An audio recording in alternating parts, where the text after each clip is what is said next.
Hi everybody, and a big thank you out to McCarthy Insurance Group based here in Cork City. We're very grateful to have him on board as one of our sponsors for the Long Way Back podcast. A big thank you from all of the team here at the Long Way Back. Now on to the show. Hi everyone, welcome back to the Long Way Back podcast. I'm Timmy Long, and today we have a very special guest, a local Norrie as well, and he's here to just tell us a little bit about this Saturday night coming, the 23rd of March. Mr. Paul McCarthy. Hi Timmy, hey everyone, good to be here again. Uh-huh. And we have an exciting night, Saturday night. It's been a dream, it's been a goal. It was actually put into my mind on the very first seminar I ever done. It was October 2020. Did a seminar up in the office. And I remember after the seminar, one of the lads said to me, "This is going all the way to the Opera House." And you know what? I didn't believe it. I thought he was just saying it to me. And here we are a few years later, and we're a few days out to the big show in the Opera House. Can you remember when it started? Can you remember what seminar it started, when you actually said, "You know what? I'm going to do this in the Opera House"? You know, was there a moment in time that happened? There was, at the start, the first seminar, okay? Like how the seminar started by default. It was actually, I was around the world working. And I was involved like in mindfulness, the law of attraction. I was doing all this stuff, but I was always selling a product. So I traveled all over the world. I shared the stage with some of the biggest names in the world, but I was always selling a product or a new product on the market, an exciting product like crypto. I'd be buzzing, I'd travel, and I'd only ever sell what I'm passionate about. So a lot of people saw me doing that. And then when I came home from traveling in 2018-19, my sister pleaded with me, "Will you please do a seminar?" I didn't understand to me what she was talking about. I goes, "A seminar about what, Yvonne?" She goes, "You need to teach people what's inside your head." But I goes, "Yvonne, I've no product to sell." She goes, "Paul, you're missing the point." So the first seminar, I remember you were actually at it. Yeah. There was 22 seats in the circle, and we done that. Then after it, one or two of the lads said it to me, and you know what? It was a laugh. Yeah. Next thing, what happened, started gathering momentum. Next thing, before I know it, in the office, it went from 22 people to one night, 92 people, sitting down like sardines. And next thing, we went on social media. I was off social media for years. Next thing, everyone started speaking about it. I went to the Radisson, put on a day for 200 people, sold out straight away. And next thing, I knew then that this had the potential to go to the Opera House. And my sister, again, kept on pushing me, because the truth be known, I would have stopped Hello My Friend a long time ago. Only if my sister keeps on pushing me, because I'm so busy in other areas of my life. And Hello My Friend started as a hobby. Now it's turned into something full-time. And then we got a date for September. And as you know, you've been there a few times, you plan like at least 9 months in advance. Yeah. We were sitting down Christmas week, planning our retreat in January just gone. And Yvonne got a text from the Opera House, "There's a cancellation for March." I said, "Yvonne, no way. It's too soon. No one's going to buy tickets Christmas week." I understand sales, like from being around the world. It goes, "We won't sell it out. It needs time." I was panicking. Yeah. And next thing she goes, I think there was a bit of fear there as well. Huge anxiety. You know what? When I speak around the world... Was there a little bit of imposter syndrome maybe? Listen, like what happened, right? When I speak around the world, and like I wouldn't have much fear going on stage or doing the seminars and all that. But you know, the Opera House, like your hometown, all people coming to it, right in your face. I knew like this was big. So I wanted it to be, it's like getting married. I wanted it to be perfect in my time. September, we plan. And so we just went for it. And for the last 2 or 3 months, I didn't realize the amount of work that goes into the Opera House to get ready for a show. It's been crazy. Why do you think the seminars and everything else took off? Yeah, right. I'll give you maybe my understanding of it. When you give your own story around the law of attraction, and the law of attraction is the thing, if anyone's listening, it's about changing your thinking. And when you change your thinking, you also have to imagine yourself living the life that you want and feeling the emotion that you would feel in that life. And that's the key to it, is about the emotion, the thoughts. Like, the thoughts will bring you there, and you can start off with a thought and your head will say, "Stop, you idiot." But you keep bringing the thought in and thoughts. Tell us a little bit about that. Yeah. See, what's very powerful is this with the law of attraction, is that we have a conscious mind, okay? And we have a subconscious mind, okay? And what happens, okay? Like, as you think thoughts, okay? as you said there, thoughts affect the way you feel. And what happens, we call it good form or bad form. So when you're feeling good, when you're feeling alive, what happens, right? You're then vibrating on a high frequency. So what happens when you're vibrating on a high frequency, that's gone out into the universe. Then the universe gives you back situations, circumstances, and events to match what you're feeling. Now, for anybody at home, listen to this for the first time, you're saying, that's a bit far-fetched. Let me explain this to you. Examine your thoughts for the past 3 months, and I bet you that's what's in your life today. So if you want to change what comes into your life in the next 3 months, you got to change your thoughts today. Like every sage through the history of time have agreed on one thing. You are a product of your thoughts. So when you change your thoughts, you change your life. And I say to everybody, like, what do we all want in life? We're all chasing peace. I chased it in the wrong ways for many years. Like, if you're going for a walk after, like, if you're going to the cinema, everything you do in your life, you do it for one reason. You believe it's going to make you feel better. Everything, right? So feeling is the secret. So what happens when you start changing the way you think, straight away you feel good. Yeah. You feel alive, you feel better. And what happens when you're vibrating then on a high frequency, the dormant cells, like when you were a kid, right? I'll explain this, right? I think this is powerful. The greatest gift we got as human beings is your imagination. So let's say, Timmy, you're a kid in Hollyville, where we all grew up. Roy Keane scores a goal. You're out in the front and you believe in your mind you're Roy Keane. If you're a girl, Celine Dion is singing a song. In your mind, you're believing Celine Dion. This is the biggest mistake we make as human beings. We think our imagination is for kids. It's crazy. Albert Einstein once said, imagination is more powerful than knowledge. Like, one of our greatest intellectual faculties is our imagination. You can go anywhere with it. And what happens, right? When you learn to dream, when you think big, when you think bold, what happens? You're stretching the imagination. You feel good straight away. You feel alive. Yeah. And you feel brilliant. And I say to people, like, I joke sometimes in seminars, if everything I'm saying doesn't work, it makes you feel good anyway. And like what Paul is saying here, I can completely relate to it, and it works both ways. You can bring negative stuff into your life as well, and I did. I brought stuff like that into my life. I didn't understand it at the time, what was going on for me, but I also used the law of attraction to help me with my own well-being, because I was in a really, really, really difficult place, and what I done was, I started working with Dr. Joe Dispenza's work, and I started to visualize myself healthy, walking down the corridor in the college with my head up, saying hello to people. Now, I was walking down the corridor with my head down, and I felt terrible. And I felt like I wasn't worthy to be in the college. I didn't feel like I was smart enough to be in the college. I had all these things. I didn't know these were my belief systems from my childhood. So what I started to do was get up at 4:30 in the morning, started doing these visualization meditations, and before long I was walking down the corridor in the college with my head up, saying hello to people. I felt fucking great, and my life since then has been completely different. Today I can cope with having a bad day, and I have the tools to be able to help me to get through the day.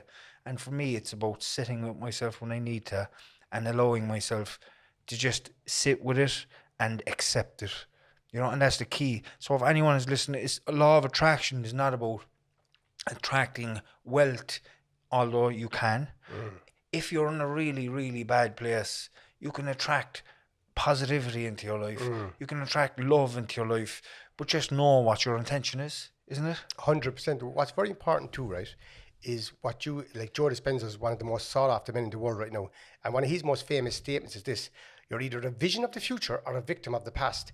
And like, because what happens, right, in the mind, right, there's a deeper part of the mind, right? For the first 7 years, you're in something called theta frequency.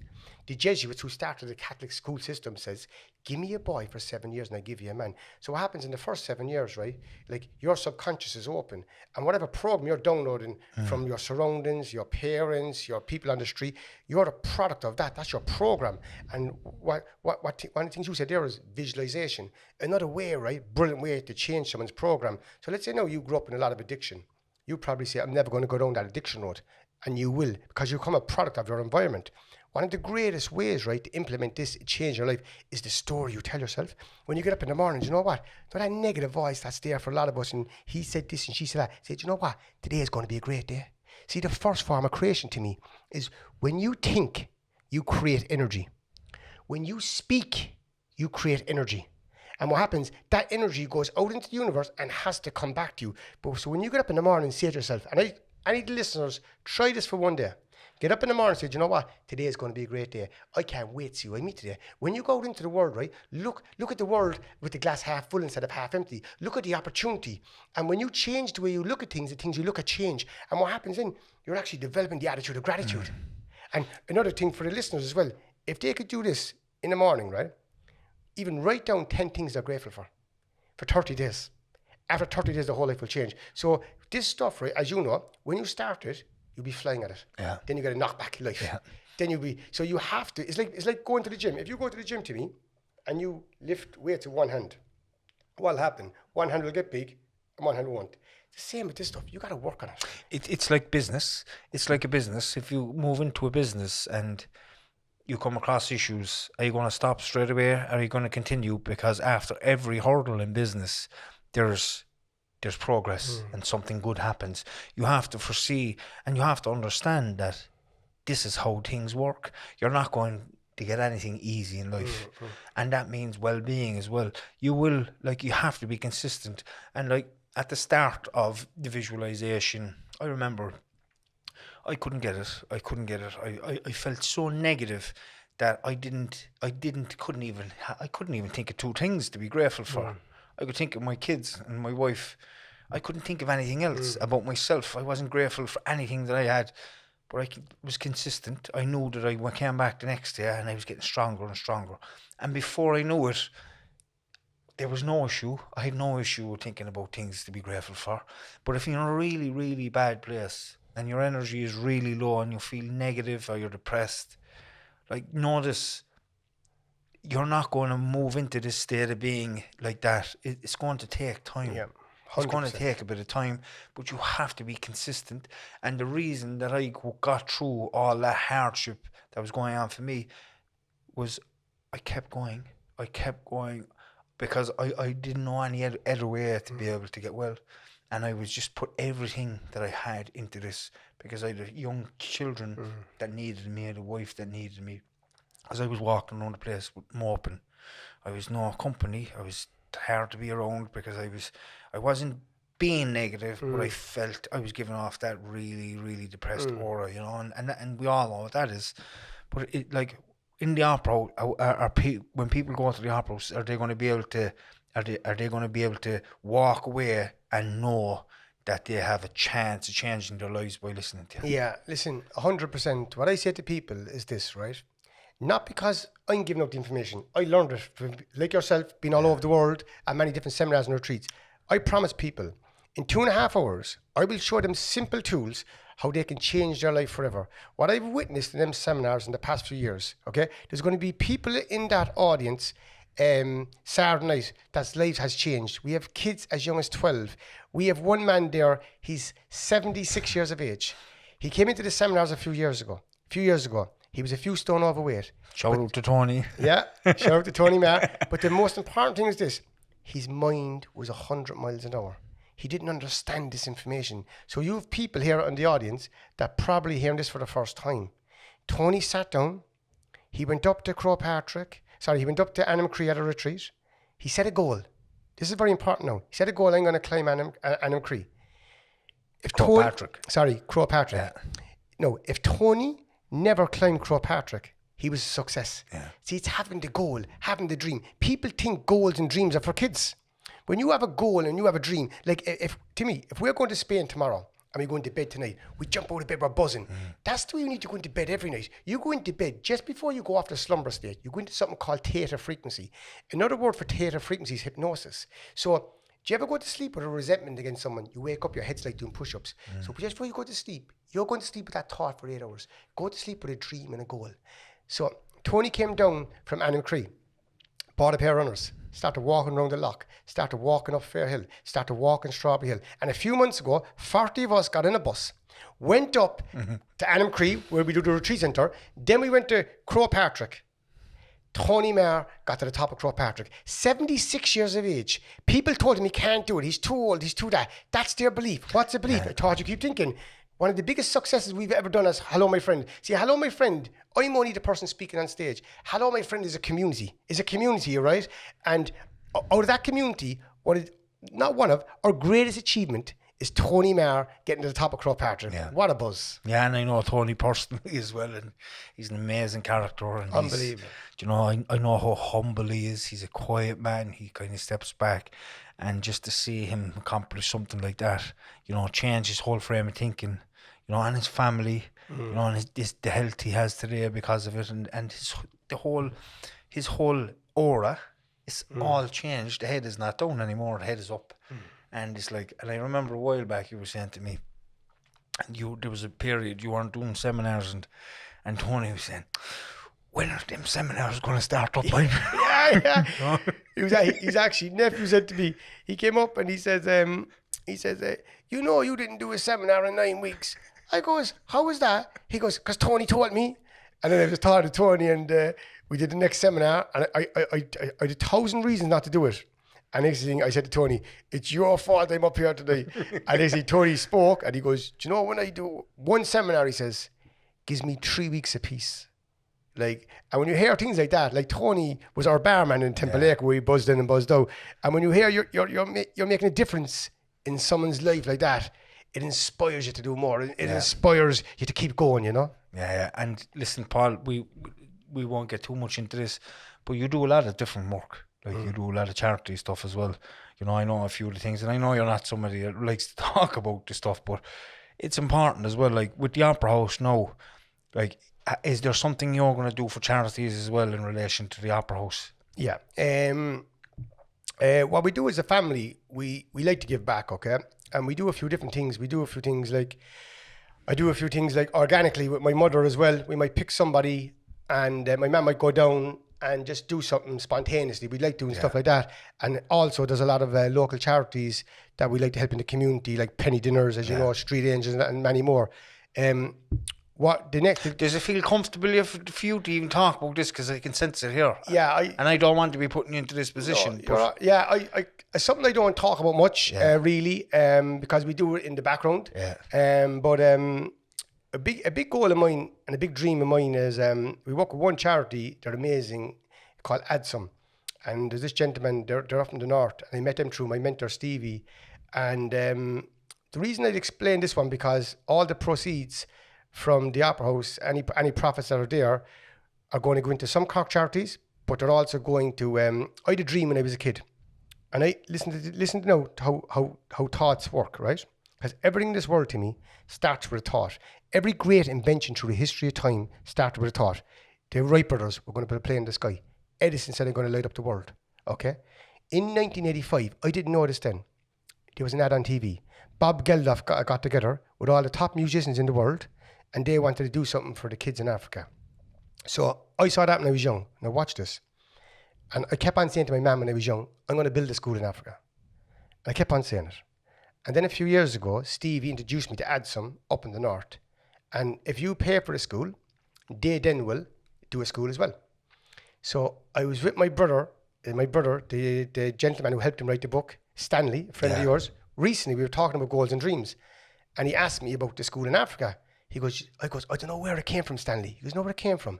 1985, when Bob Geldof did that campaign across TV. I know there's a show on Netflix, We Are the World. Yeah. So there's a funny story to this. When I was doing seminars in the office, I never talk about my own goals and dreams. And one day they said, would you please do a segment and talk about goals and dreams? I was down in Youghal, and I was looking for 2 very important letters. And I was talking to my partner at the time, and I says, where are these letters? She goes, they're probably home in the clutter drawer. There's one drawer that I never go into. I went home to me. Remember now, I was doing a segment Wednesday night. I haven't been in that drawer forever. I went in and 3 bits of paper fell out. They were the first goals I ever read back in 2009 when I met Stevie up in Limerick. I read out these goals in the next seminar. Every single goal, bar none, came in. And one of them was to build a school in Africa, right? Just the week prior, the first school was built. So that goal was set in 2009. At that time, financially in my life, it was very difficult. And what I'm saying about difficult, I was very difficult. But a few years later, financially I was okay. I lost everything again. I mean, down to nothing. And it happened to me 2 or 3 times, down to nothing, okay? I was on the social welfare, and I was very grateful to be on it. So there was many times in 2009 and 2020 where there was no way I could do that in Africa. And then when COVID came, my advisor said at the start of it, you can't do this, Paul, because we don't know what lies ahead of us. The same Christmas, I committed to this school. And I remember I had 1,000 reasons why I couldn't do it over COVID. And I said, there's not one big enough not to do it. Yeah. And so we put it to work. And thankfully, we were able to do 2 schools in Africa. And now on the back of the Opera House, and thanks to every single person for supporting us, the proceeds, some of it are going to go to Cork charities. And we're also going to pick one person in Cork, and we're going to do something spontaneous for that person. Perfect. And then the rest, a proportion of that, will go to help build 2 schools in Africa. That's Tony, like, that's powerful in itself. Like, the amount of people that who are growing up in poverty will have an opportunity to get an education to move away from poverty. And that's what it is. That's what education gives people. It gives them a chance to move away from poverty, because it allows them to get jobs that they wouldn't get if they had no education. So that's absolutely amazing. I want to commend you on that. You know, there's not many people do get an opportunity in life to be able to go on and do what you're doing. And I know you work very hard. You know, I know on a personal level since we're kids. You know, and the Opera House is going to be amazing. You know, the people that are going to be there. I don't know what's going to happen. I don't even myself. we have a script. Yeah. Because we act. Normally in seminars I just go with it. Yeah. But we have a script. But as you know, Yeah. after 5 minutes the script goes out the door. Yes, every person that came into a podcast with us brought a script. That script was never even looked at. Yeah. As you know, it's a language of the heart. It's just the flow, the flow of emotion. Yeah. When you're this conscious and you're sitting next to somebody, and you can relate in some way, you don't go into your head to look for information. It just pops completely out, you know. So listen, Paul, thanks very much for your time and coming down. Can I say one thing before you finish up to me? Regarding the tickets, there's 25 tickets left as we speak right now.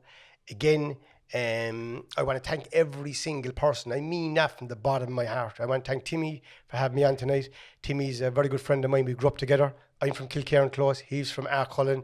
And we grew up together. We hung around in the same places. And to share the table with Timmy here tonight and his podcast and see what he's doing is amazing.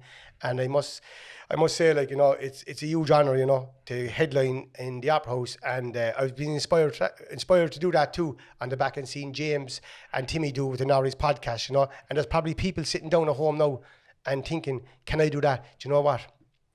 Everything starts with a thought. Just remember that. Have the thought. And what happens, you know, that galvanizes, hold the vision, see from the end. The trick with the law of attraction is this, Timmy said it, you got to be able to see from the end. The deeper part of your mind, your subconscious, doesn't understand if you're visualizing something or if it's real. It holds it as fact.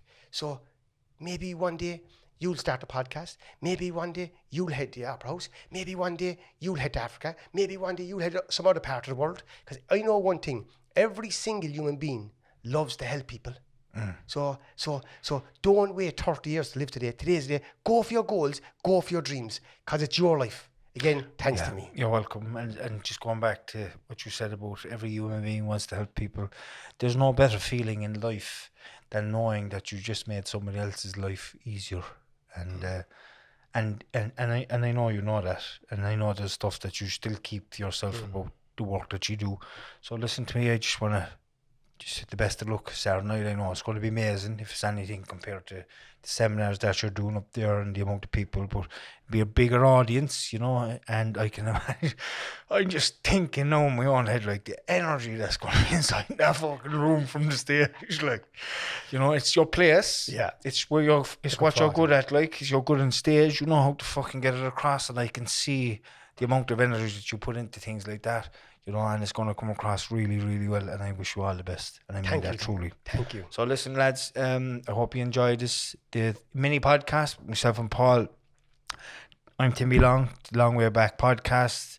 If you're not doing anything on Saturday night and there are tickets still available, I would say get into the Opera House and enjoy a fantastic night, because I know for a fact it will be very enjoyable for everybody. So, Slán and God bless. Thank you. How's it going, everyone? Sometimes in life, things go with you and sometimes things go against you. I can remember a few years ago, I was going through a very difficult time in my life. I went from a period, okay, of having money. As a kid, I was taught that money is deemed as a success. And one day in my life, right, I lost every single thing when I did recovery. And it took me a year and a half in recovery. I was out in the front playing with my son. I had no money. I nearly lost my home. I was behind on my mortgage. I had 4 kids I couldn't provide for.